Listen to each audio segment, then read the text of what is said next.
Hey, Diana, did you know the secret to success is not in the answers, it's in the questions? Mark, that's the dumbest thing you've ever said. Ladies and gentlemen, jurists and just curious, welcome to the Successful Barrister podcast. Here you'll learn about marketing, management, and life skills for lawyers that probably won't get you disbarred. Hosted by Marc Whitehead, a seasoned lawyer who remembers when fax machines were cutting edge, and Diana Berry, attorney, COO, and the brains behind the scenes. Together, they are the legal world's most dynamic duo since statutes met regulations. So if you're looking to build a practice, not a prison, you're in the right place. Welcome to the Successful Barrister, where legal legends are made. And welcome to the Successful Barrister podcast, a podcast for lawyers and law firm leaders about marketing, management, and life skills that probably won't get you disbarred.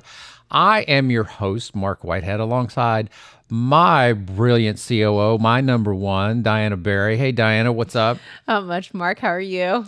I am good. So we think this is episode 99. Yes, sir. Of course, as we've come to realize, is we really don't ever know because apparently, I don't know, we lost an episode somewhere. Well, and it depends on whether marketing lets me get my way. So we are talking about your origin story today. Right, which we think is episode 99. Well, but also I think it would make sense to post the origin story, then talk about your lessons learned, even though we filmed it in the other order. Okay. So I think it just depends on how the marketing decides to do this one. 98 or 99? We're just doing it to screw with our audience, is what you're saying. I don't think anybody knows what episode we're on. We could tell them we're on 1,000 and they would they might not believe that. They would probably not believe that at all.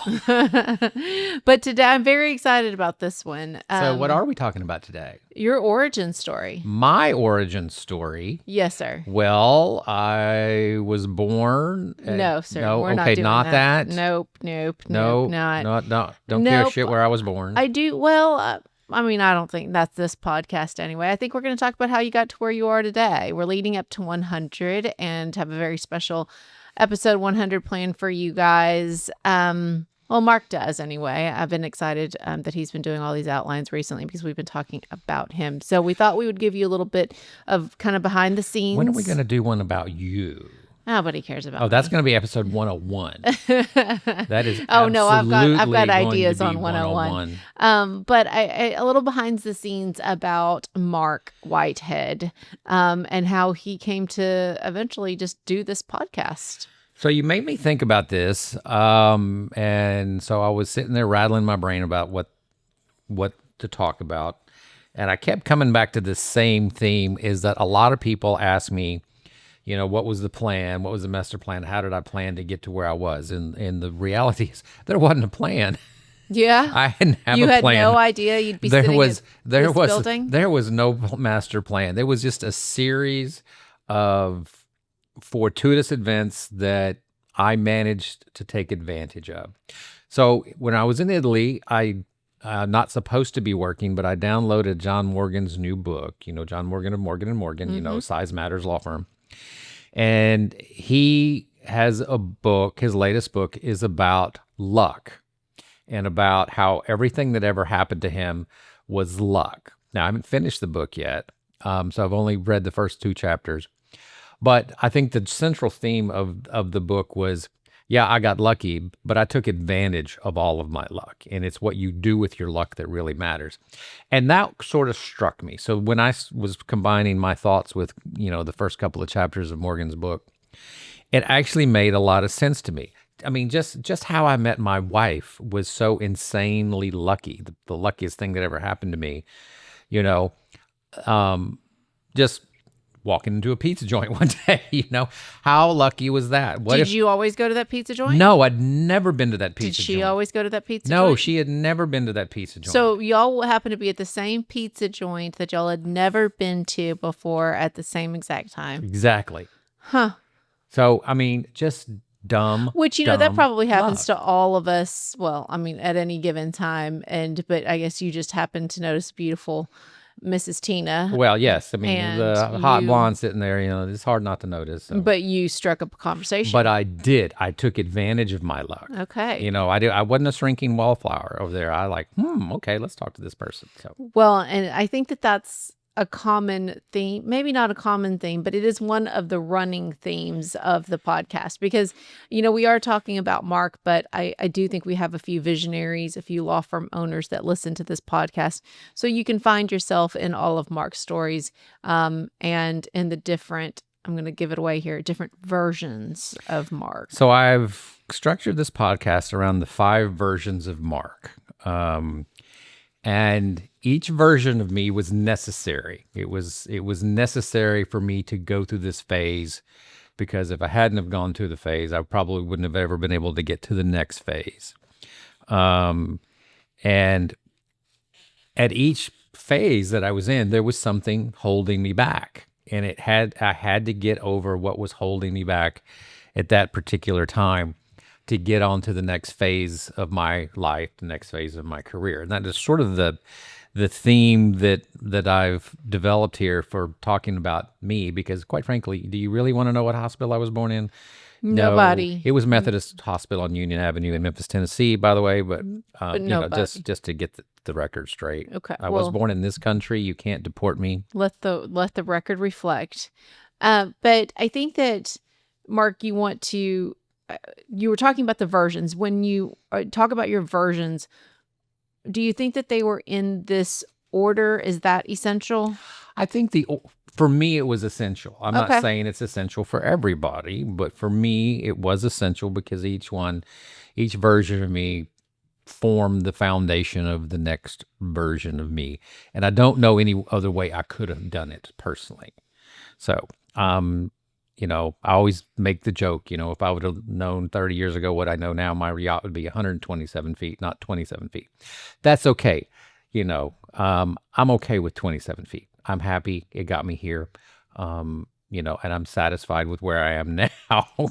Yes, but for any of our listeners that do want a 127-foot yacht and are thinking, hey, you know what, Marc, I ain't done yet. Exactly. Ain't dead yet. So. Well, I think that's going to be one of my questions for you later. But also, I think that you can use some of Marc's versions to hopefully either shorten the length of time, because that is one of my questions, how long we're about each of these versions. But also, do what Marc's done and get to his 27-foot yacht. Yeah. So I came to the conclusion that every major level, every major version of me, and the breakthrough always came when I stopped asking one question and I started asking a better question, hence the Hey Diana that we came up with. So it's all about asking better questions. That was sort of the theme that kept coming back to me and striking me each time I thought about this. I always started asking better questions, and better questions lead to better outcomes. So that's sort of the theme of today. And with that, we'll be right back. This podcast is sponsored by Marc Whitehead Associates, a national disability benefits law firm. Marc Whitehead runs a firm of over 60 dedicated people whose mission is to make a difference in the lives of our injured and disabled clients. Marc represents disabled claimants in Social Security disability, private disability insurance, and veterans disability claims in all 50 states. Marc Whitehead is double board certified in both Social Security disability law and personal injury trial law. Marc has litigated disability cases in over 40 states and counting, and can help your clients too. Stop throwing your phone calls away. Call Marc Whitehead at 701-VIP-LEAD. That's 701-VIP-LEAD. Or visit our website at disabilitydenials.com. Referral fees are paid in all jurisdictions where it is permitted. Refer us your disability cases today and know that your clients will be in good hands. And we're back talking about the 5 versions of Marc over the course of his 34-year career. Yeah. I mean, and how he got to where he is now. If you throw law school in there, I actually count law school as part of my career. Nobody else does. Yes, they do. No, I say I'm a 20-year attorney. Well, at some point, I'm like a 3-decade lawyer. I mean, I stopped counting the exact number of years. Mine's just easy because it is literally my 20th year from graduating law school. We are definitely doing you on episode 101. I don't know that anybody cares. 20 years. I know. Of solid I haven't practiced the last 5.5, but still obviously carry the license. So, Marc, let's start with version 1. So version 1 was what I call the threshold lawyer. So the situation for me, this was in 1992 when I graduated from law school. The law school job market ebbs and flows, and it was sure as hell ebbing in 1992, especially in Texas. You remember back in those days, all the banks in Texas had collapsed. We had a big savings and loans crisis. And for whatever reason, just jobs were tight back then. And we were all interviewing for jobs, all my friends, and even people in the top 10%, law review types were having hard times landing jobs. And, I wasn't an idiot, but I wasn't law review. I had a good time in law school. I enjoyed law school. One of the reasons I went to law school to begin with was I wanted a career where I could ultimately be my own boss. Now, I didn't really plan on being my own boss from day one. I did, want to go out and get some experience, and I was able to get some experience with other law firms in the DA's office and so forth when I was in law school. But, when we came out of law school, jobs were tight. And I had a little bit of money set aside from an inheritance that I had gotten. And I got some job offers, and they sucked. They were bad. Like, define bad. Okay, first, they were paying $35,000 a year, contract basis. Okay, so no benefits. No So benefits. 1099, No benefits. low pay. For, an immigration lawyer. And So unappealing work? Unappealing work. Okay. And nothing wrong with immigration law. I don't mean to diss anybody, but just not. And nothing wrong with $30,000, but you had just decided how much you thought you either wanted to make or should be making at this point, and the risk of opening your own business was not appealing. So I knew a lot of people. I was, my mother has been practicing law for a good long time, and, everybody knew me as Brenda's boy. So I said, screw it, I'm hanging out my shingle. I have a little bit of runway because I have a little bit of inheritance, and I just hung out my shingle. And the referrals flowed from being Brenda's boy, Now, it was what I call threshold law. It was anything that walked over the threshold that had cash, I would take. I was doing, consumer type law. I was doing misdemeanor criminal law. I was doing, small bankruptcy work. I was doing, small probate work. Anybody that had a couple of $100, I was taking court appointments. So I had lots of cases to work on from pretty much the get-go, but none of them paid any serious money, and none of it was steady. None of it was repeat business. It's what I call threshold law. You just take anything that walks in the door that can pay you, and that's how we started. That's how I started the practice. I had a part-time paralegal. I was working in and out of an executive suite with a bunch of other lawyers. That was actually one of the great things that I did. I was in an executive suite that was right next to the courthouse. So there was at least 20 or 30 other lawyers in the building with me. We had our own little break room and our own law library back in the days when you had law libraries. We had all, and we hung out and we helped each other and we commiserated with each other. And it was like being in a 30-person law firm. We just all worked for ourselves. It was actually a fun time back in the Benz building. We had great, great Christmas parties. We had awesome Christmas parties at the Benz building. It was great. I don't want to know. I'm not going to, no follow-up questions. I'm just saying the people would sleep in their offices all night long. It was just by the time it was all done, everybody's pretty messed up. But it was fun. It was fun for a while. While you were practicing threshold law. While we were practicing threshold law. But that's all we were doing. We weren't looking for a niche. I wasn't looking for a niche. I was just chasing revenue. It was chasing anything that could pay me. And it wasn't until I finally got into the yellow pages that I started getting kind of some steady business, some of a particular type. Because and what I realized is I was asking the wrong question. I was asking, how do I make a living? How can I get revenue? And the better question that I should have been asking at this point, which I finally figured out, is what kind of practice do I want to build?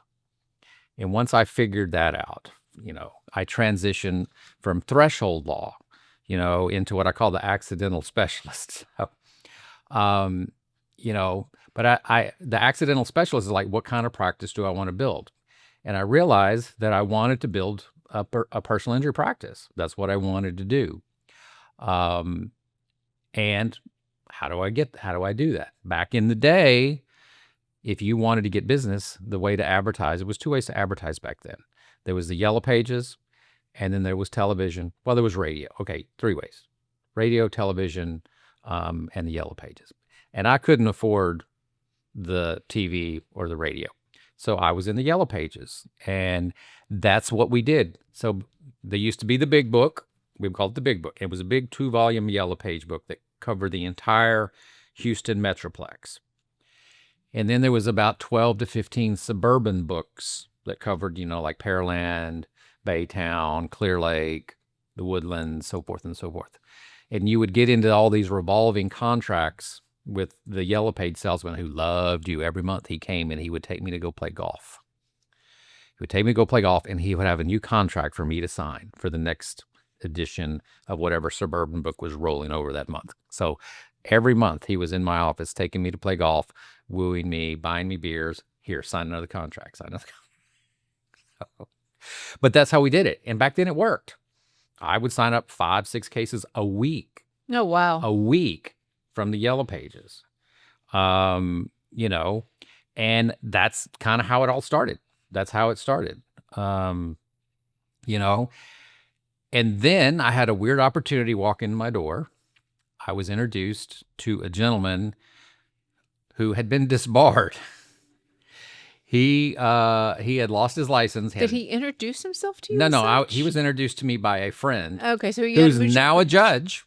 A mutual acquaintance. A mutual acquaintance. A respected lawyer. And he goes, here's my friend. Lost his license, but not because he was a bad person. He had a drinking problem. So that's what I heard. So what this guy was doing is he was going around to all the PI lawyers, and he was going, send me your Social Security disability cases, and I'll handle them for you. And you can do that because you do not have to be a licensed attorney to handle a Social Security disability case. A lot of people don't realize that. And he'd split the fee with us 50-50. Back then, the fee cap was only $4,000. So basically, it was an easy $2,000. And we started referring him to Social Security cases that would walk in sporadically. I didn't know anything about them. I was like, okay, here, let this guy do them. And that's kind of how I was first introduced to the concept of disability law and actually understood that disability was a thing. Now, I didn't want to do disability law at the time. I thought I was going to become a great trial lawyer. John O'Quinn was in our building. Actually, in my third building. My third building I was in, John O'Quinn was. We always wanted to be like John O'Quinn. He was the guy that got $500,000 for a dead bull. That was the big folklore. If he could get $500,000 for a dead bull, think about what he could get for a deceased person. But that's what we all wanted to do. And it wasn't until, another weird fortuitous thing came up. I started looking and I saw an ad in Trial Magazine, which is our national trade publication for AAJ. Back then it was known as ATLA. And there was a ad from an advertising company called Network Affiliates, run by Harlan Schillinger. Still see Harlan today. Probably see him this coming week. As a matter of fact, he's probably going to be over at Lanier's thing. And they basically said, we'll fly you to Denver. We'll show you everything. They're trying to get your business, So we'll bring you to our studios. We'll show you our ad campaigns. We'll show you everything to it. So I took advantage of it, and they flew me to Denver just on a whim. I'm like, screw it. I'll go to Denver. You're paying for it. Harlan picked me up at the airport, and we talked a little bit. We talked about Harley Davidsons. He's a big Harley rider. And then he asked me, so how much Social Security disability are you doing? And I go, none. And he goes, why? I goes, because I don't know how to do it. I don't know anything about it. I really don't know anything about it. And Harlan's convinced me over the 2 days that I was there that I should put a big chunk, like half of my ad budget, into running Social Security disability ads on TV. And I, for the life of me, can't figure out how he talked me into it. My memory has faded, But I still think it was like the craziest, dumbest thing I ever did. But somehow it worked out. And so we put this we split our budget. We got 0 PI cases coming in. We had like dozens and dozens and dozens of Social Security disability cases coming in. All of a sudden I had 50 or 60 SSD cases on my docket. I'm like, oh crap. I have no idea what to do with these things. I don't know how to handle them. At the time, the disbarred lawyer had gotten his law license back. So that deal was no longer there. He wasn't offering a 50-50 split anymore. So I just figured I had to learn how to do it. And I did. I buried myself in a library for 4 straight days, and I read every single thing I could read. But at the end of it, I realized it's not about, I was asking the wrong questions, not how can I get more cases. The better question is, what area of law can I truly own? And I realized that I could truly own the area of disability law because nobody else in Houston, Texas was really doing it, not in a big way. They were all searching for the PI cases, the car wreck cases, the trucking cases, whatever. And I realized that there was a lot of blue ocean out there. And I was asking the wrong question. The question should have been, what area of practice can I truly own that could truly be my own, that I can be known as that guy? And that's when I realized version 3 of myself, which is what I term here the opportunity hunter. So what I meant by that was, I'd been working in the other version of me. I've been working hard. I've been growing the practice. But I was stressed. I wasn't making the money that I should have been making. And I started looking for other opportunities. What other things could I do to supplement what I was already doing? I think at this point, I probably had 2 kids. Yeah, that's about right. I had 2 kids at this point. And I was getting a little bit restless, a little bit bored. I had about half of my cases were PI, about half of my cases were Social Security disability. Started pulling in a few disability insurance cases in there, but I was getting a little antsy. I was getting a little bored, and I was looking for other opportunities. And I got talked into running for a political race. I ran for city council. And we talked about this last week. Just a part-time gig, no big deal. Finished a strong third. But from there, I got talked into running for county attorney in Houston, Texas, which was a full-time job. And that's what got me to thinking that I was about to shut my practice down. I thought that I was actually going to win that race and become the county attorney for Harris County, Texas, the 3rd, 4th largest county in the nation. Big time job. Didn't happen. Did okay, 52, lost 52-38, 52-48, lost 52-48. But what it did, since I thought the practice was going to shut down, is I got out of all those revolving Yellow Page contracts. And that was in 2002. And that was right at the right time, because that was right when Yellow Pages started folding and the internet took over. The internet became the new Yellow Pages. So I managed to get out right at the right time. So the opportunity just worked out. So anyway, I lost the race. I was a little deflated, kind of depressed for a couple of months. Didn't know what I wanted to do. Was a little unhappy with my practice. But it actually considered going to work for somebody else, because I had made some contacts when I was running for county attorney and impressed a few people. And I had a few people kind of asking me about coming to work for them, maybe merging my practice over. And I considered it for a while. But ultimately, I kind of circled back to why did I become a lawyer to begin with? Was to be my own boss. So ultimately, I decided, no, I didn't want to work for anybody else. I wanted to get back to my practice, wanted to build it. But I wanted to rethink the vision. So what did you decide? Did you morph your practice again? Well, I mean, at this time, the Yellow Pages had died, and I had not yet really fully committed to the internet. I had a website, but I didn't really understand it at the moment. I I originally thought I was going to build my own website, and then I realized that that is way beyond my capabilities. So I went through a few vendors who I don't think even they knew what the hell they were doing. You also clearly had not been introduced to Atticus's highest No. best use concept yet. No, I had not. But I knew I needed something. I was kind of searching. You were for lost, vision. Mark. I was lost. So what got you on Lost? Well, a couple of things. So, one of the things I noticed, having, a docket, I don't know, about 200, 300 SSD cases. How big was your firm by then? How many people?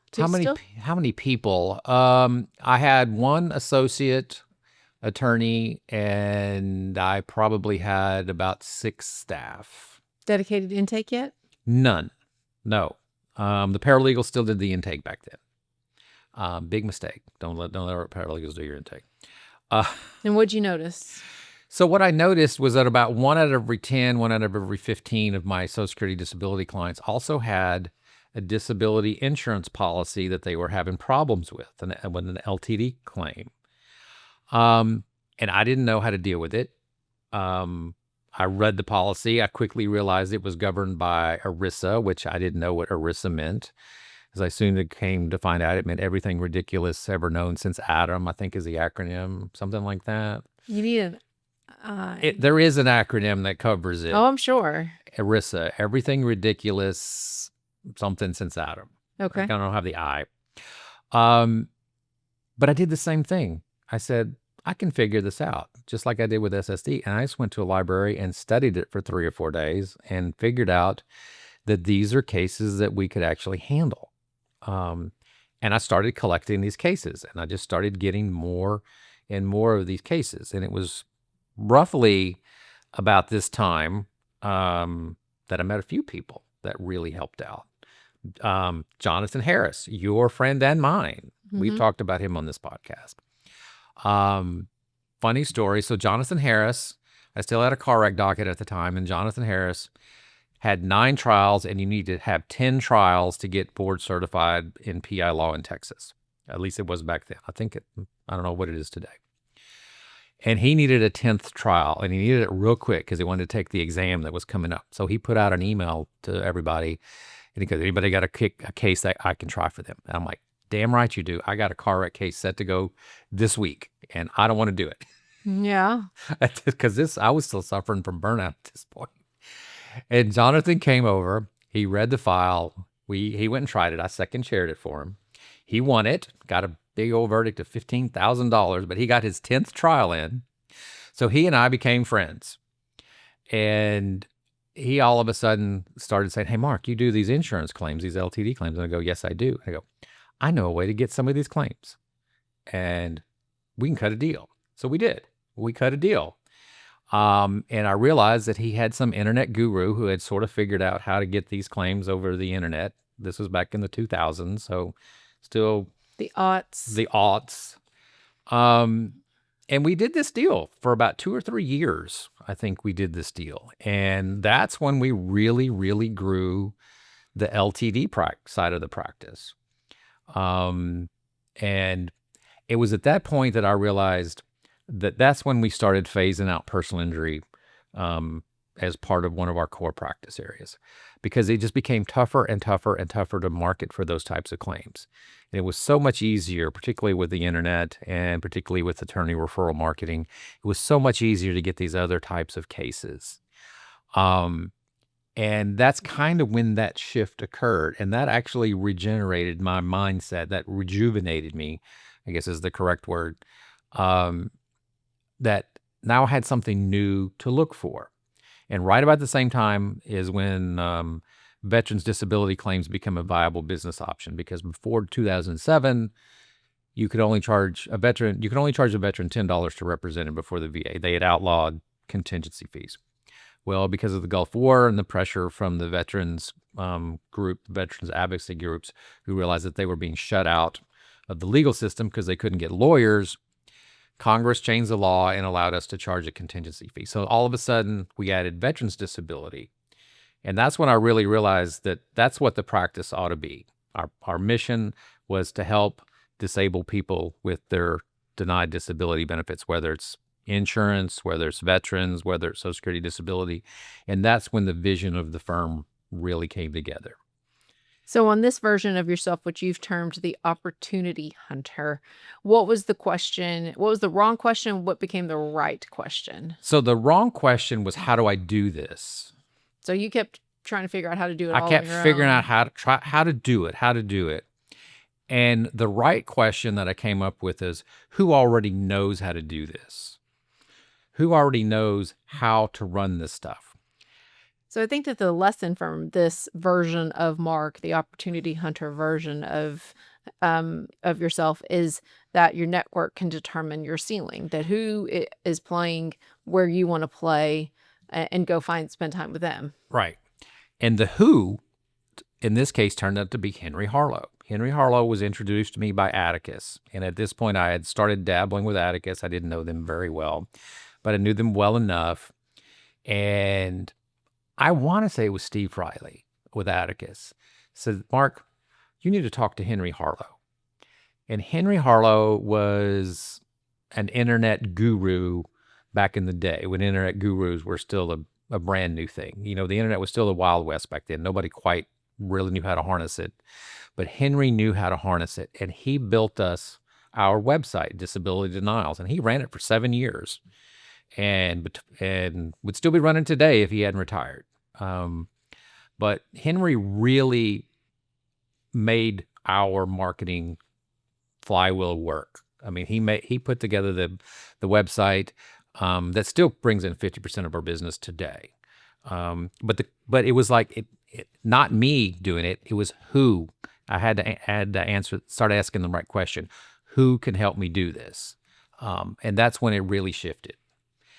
And that's how I got to version 4 of myself, the business owner. And that's how you sort of entered this picture. Is it my decade yet? Well, no, you're not My quite era? there, but this set you up. Okay. I could not have gotten to phase 5, which is where you really came in, unless I had gone through this phase right here. So you should be thanking this version of Marc right here. I'm going to be listening very carefully about version 4 of Marc. The business owner. So at that point, I realized marketing wasn't the problem anymore. I was bringing in cases. We were bringing in a ton of cases. But the problem is I needed to provide the back-end service. I needed to build a better law firm that could provide good client services. And that was not going to happen if I remained a bottleneck, if I remained the head attorney that did all the legal work. That just wasn't going to happen. And when I realized I had to step back and I had to hire other lawyers to come help me, and I had to take a step back and start working on how to build a business. I moved over from being the hero lawyer to being the business owner at this point in my career. Was this an aha moment, Marc, or was it like how long did it take you to get there? Okay, so this is where I bring in Atticus, which we've talked about a lot on this podcast. But this was probably about the early 2010s to about 2015. I'm going to say the first 5 years of that decade. That's when I really started getting involved with Atticus, and Atticus really started talking about how you have to run a business and we talked last week or a couple of weeks ago about the business flywheel. You know, every piece of the business flywheel depends on every other piece. And if one piece falls apart, the whole thing falls apart. And Atticus is what really started getting me thinking about that. We started going to the quarterly meetings in Dallas. So every quarter, get on a plane, fly to Dallas, meet with my Atticus group. We would go over best business practices. We would go over, how to run a firm, how to manage a firm, how to run your people, how to manage your time, all the things that you need to learn how to do as a business owner, and how to basically delegate the responsibility of handling all of these cases that we were generating, and how to delegate that to build a system of case managers, build a system of lawyers, people that could do this type of work for you so it wouldn't all have to run through me. Basically stepping back and becoming the business owner. Making yourself less important, less indispensable. Right. And so the wrong question I was asking was, how do I get more work done? And the right question is, how do I build people who can do the work without needing my assistance, without needing me? How could I build a team that could function independently with me? And that is really what the definition of a business owner is: building a team that can function independently without you. And you still had a docket at this point, probably? I still had a docket at this point. No, I still had a big docket at this point. So you were the business owner, and you had I guess, main rainmaker for the firm still, even though you had associates. I was the main rainmaker. I was the head litigator. I didn't litigate everything. I didn't handle everything. Everybody had their own dockets. But I still was deep into revenue production. How many people do you think you had at this point? I think I had 2, maybe 3 associate attorneys at that point, and probably a staff of about 12 to 15, depending on what time of the year you ask me. Did you still get your birthday off, or did you still get the birthday bonus, or what did you get before? Here's what we used to do. Every day, every year, if it was your birthday, you got a day off? You got not necessarily always a day off, but usually a day off, and you got a big birthday bonus. Not a big, but $250, which that's big. That's enough. Yeah, I'll take it. My birthday's September 21st. Yeah, I mean, we were small enough then that we could still do that, and if it was your birthday, when you're in the office, we'd take you out to lunch, and everybody would go. God help us, we couldn't do that now. Oh gosh, There's too many. We barely got through taco truck today. I know. So I think this is where a lot of listeners will probably relate, Marc. Especially our Ada cousins.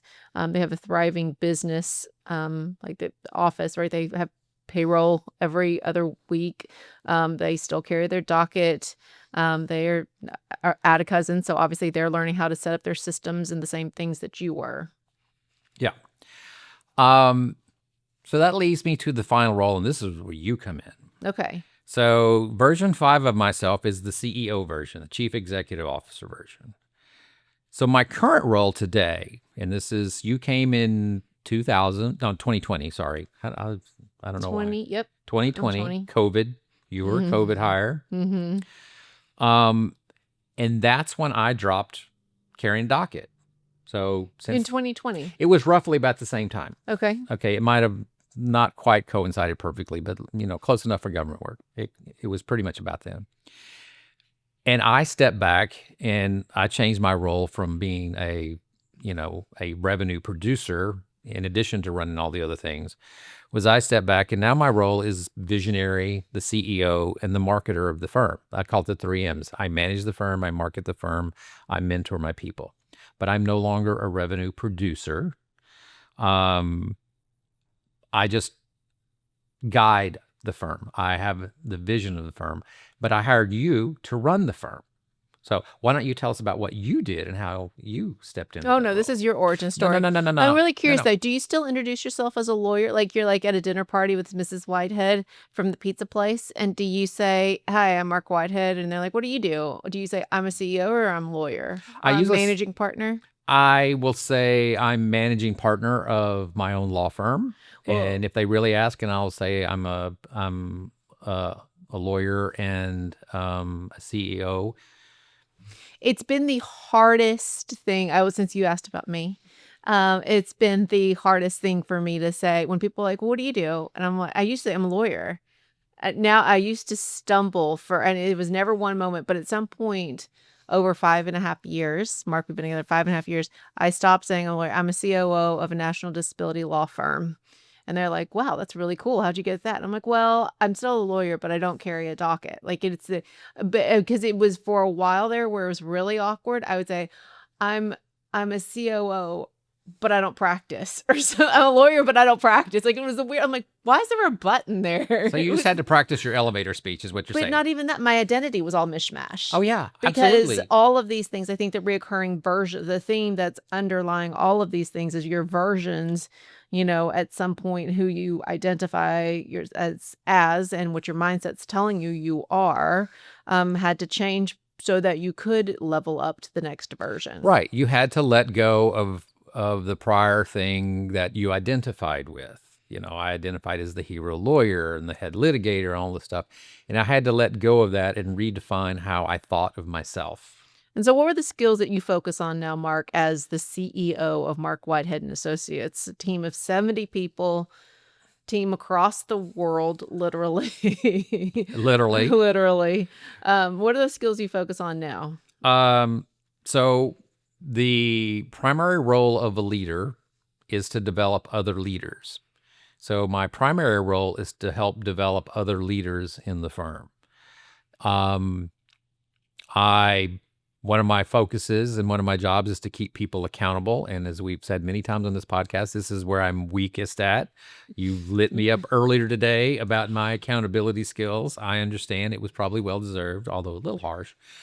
Is that why you've been so mean to me during this I podcast? know. It's okay though. I think it is one of the things it's one of the hardest ones, right? And it's not a depot prep that you can hold yourself up in a law library for 4 days and walk out and say, okay, now I can hold everybody accountable. It's one of those things that presents itself in ugly scenarios that make everybody uncomfortable. Right. I mean, it's never holding people accountable is easy if everybody does exactly the right thing. And if any of you have people that only do the right thing, well, look harder. You're a unicorn. Yeah, look harder. No, just look harder. Look harder. Someone's not telling you something. Well, I think the other thing is strategic thinking. I mean, one of my jobs is to just think. I mean, it was so great when I was in Italy for 2 weeks, or New York/Italy for 2 weeks. And I didn't think about work until the plane ride home. And the plane ride is roughly coming back from Italy is roughly about 10 hours, a little bit. So I had 10 hours to think.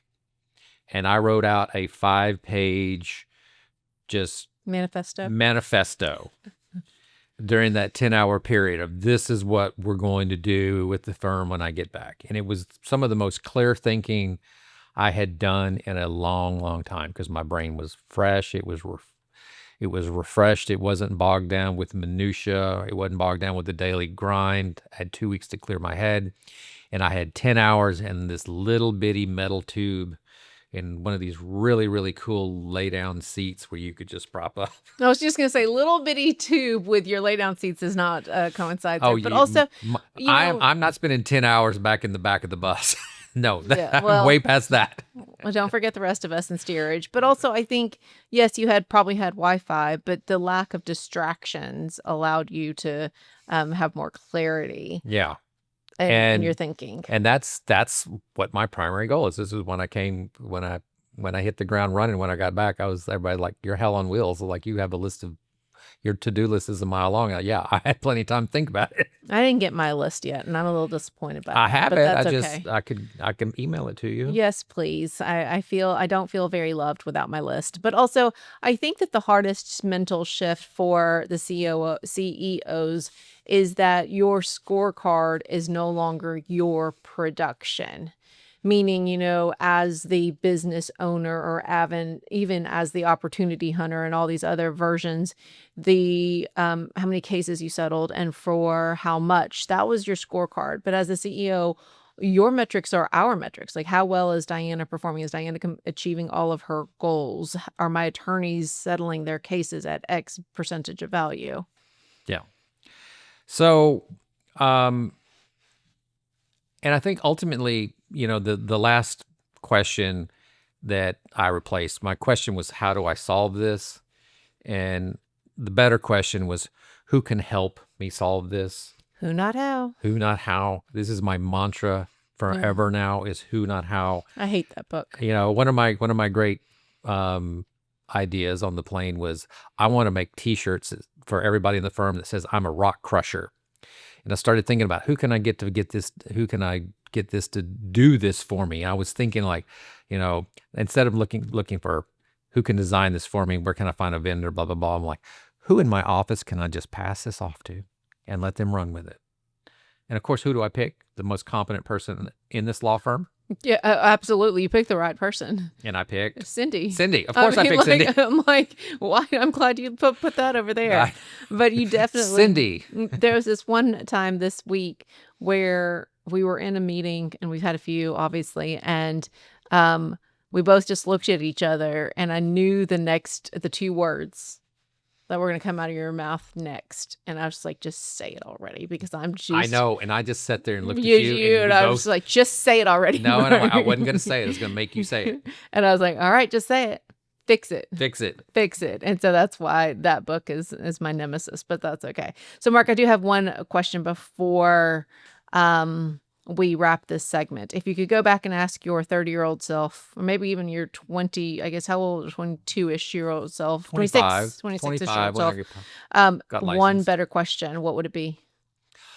One better question. Yeah, when you started out your career. Okay. 30 odd years ago. At that point, I think the best question would have been, what sort of practice do you want to build? Yeah. Who do you want to be? Who do you want to be? Exactly. Yeah. Who do you want to be? What's your vision? Yes. What's the vision? A little bit early for the who, not how, but what is the vision? And I think that, you and I ran in your office before this, and in typical Diana fashion, I was like, I want to talk about this. And I laid out everything because I think it's very important that everybody understand where you want to be so that you can know when you got there or, if you got there. And because it's so very important. So, Marc, when we come back, I'm going to give you my 5 action steps going forward that will hopefully help you accelerate through some of these phases a little faster than what it took me to get through. This is Marc Whitehead, lawyer, entrepreneur, and business coach. Thanks for listening to the Successful Barrister podcast. If we've stirred your juices, hit me up with an email at marc@marcwhitehead.com. Remember, Marc is spelled with a C. And get on the Successful Barrister newsletter mailing list. Even better, let's set up a call. I'd love to talk to you about working together, talk shop, or just shooting the breeze. And we're back. All right. What are we doing now? We're going to wrap up the 5 versions of Marc, his origin story, which I've enjoyed getting to know you through the years, and how our listeners can maybe apply your lessons to their careers so that they can also maybe get a 127-foot yacht. Or not also, but maybe they can get the 127-foot yacht. Maybe. I could have a 127-foot yacht if I wanted. Is that our vision for the firm now? I choose not to. All right. Well, I'm so glad that's not on our vision. I'm going to cross that one off the list. I would prefer to do that. What's our first action step going forward? The first thing, and I know this may not apply to everybody that may be more established, but, stop practicing threshold law. Somebody told me once the quality of your life depends directly on the quality of the people you let in your front door, meaning the quality of the clients you accept and the quality of the people that you hire to work for you. So really think about who's your ideal client and develop a firm to represent that ideal client. That's what I would say. Stop practicing threshold law. Stop being a generalist. Be the specialist that you want to be able to really grow and expand your practice. So that would be number 1. Number 2, I would say learn to spot opportunities earlier. Most breakthroughs don't arrive, out of a business plan that you have thought through. Most opportunities arrive disguised as a problem, either a problem client or a problem conversation or a problem situation. And, Ryan Holiday wrote the book, The Obstacle is the Way. That's how most opportunities arise, recognizing problems and figuring out how to develop a solution to that problem. And quite frankly, to profit off of that, to monetize it. That's ultimately what entrepreneurs do. They spot problems and they figure out how to solve it and they figure out how to monetize the solution. We can do the same thing in law. Who out there needs to have problems that are solved that you can solve, and how can you do them in a way that benefits both of you? I think the corollary to that, Marc, is to get better at risk taking, to get more comfortable with risk taking. We read that book, Primal Intelligence, and I think that was part of it. But the corollary there is that opportunity recognition is a skill that you can develop. You talk a lot about luck. And the pizza joint and Morgan & Morgan and all of that stuff. But I think just recognizing that this could be an opportunity is a learned skill. Yeah. I think trial lawyers are really good at that. And particularly on the contingency fee side, because we're risk takers naturally. I mean, we're taking on, Riverboat gamblers. we're riverboat gamblers. We're taking a risk on almost every case that we accept, And you have to dig to find the nugget, right? you and gotta so, and I think that leaves you more open to what could be an opportunity, even though it doesn't come with, a neon sign that says, "Hey, pick me." I was listening to some people yesterday talk, and they're getting into representing people who have been unlawfully charged tariffs. When Trump's tariffs were overruled by the Supreme Court, there were billions and billions of dollars of overpaid tariffs out there. And that's an opportunity I don't think I would have ever recognized, but somebody out there recognized that opportunity and is now running with the ball. So there's always things out there that you should be looking for. And they come in just the weirdest times, in the weirdest ways, in the weirdest places. So, number 3, I would say get out of your bubble. Talked about this last week. Get on a damn plane. Don't wait for things to come to you. Get on a damn plane and go find them. Go find opportunities out there that may not just walk, into your front door. You got to get out there. It's sort of a metaphor, not necessarily get on a plane. Just go places, go meet people, get out, expose yourself. Expand your network. Expand your network.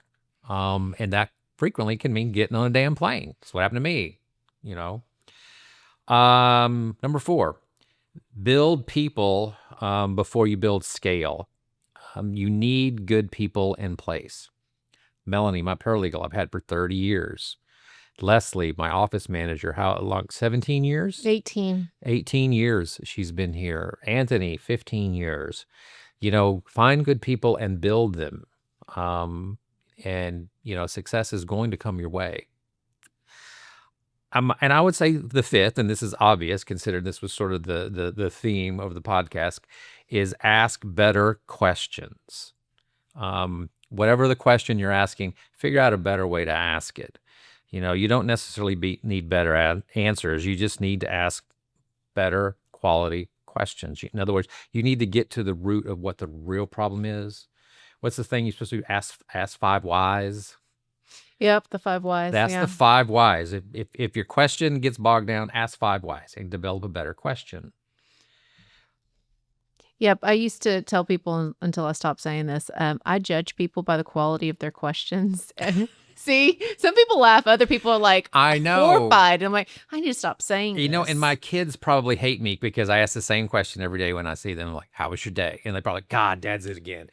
I need to come up with a better. That's the reason I talk so much better to other lawyers than I do to my own kids. Because I was like, I just asked the same thing. Instagram can help you with that. I need some better questions to talk to my kids about. They have all these accounts on Instagram. I did start asking them, what did you learn today? And that annoyed the hell out of them. Oh, try, did anything make you laugh today? Oh, I like that one. Yeah. Or what made you smile? Oh, see, I'm asking a better question and you're giving Instagram taught me that. Okay. So, Mark, as you wrap us up, I've got one more follow-up question. Yes, ma'am.